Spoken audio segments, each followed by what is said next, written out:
สับใส่เลือดดีกว่าโลเท่าไหร่35ได้ดีกว่า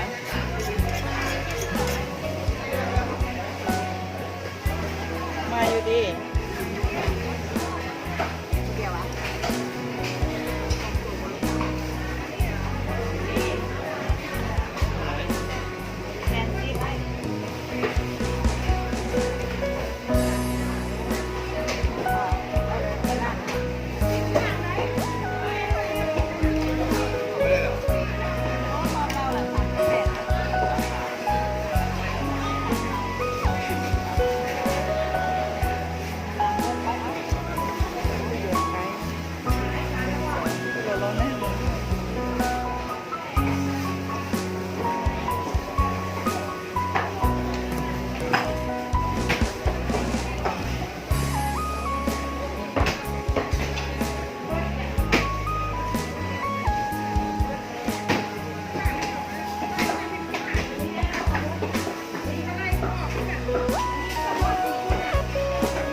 เอาหอมลาบ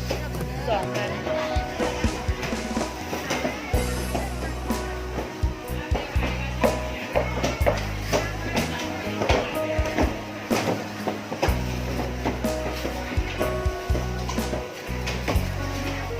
มาได้เลย3,010โลสมหาเอาเท่าไหร่ก็ได้บวกกันก็5,000ก็บัวโล35เด้อนะ เอาหอมลาบ2,000 7,000กว่าแล้วเนาะแกงก็6,000เขาลงเลย6,000เด้ออันนี้ก็กิโลละ6,000อันนี้ได้มาเท่าไหร่เนี่ย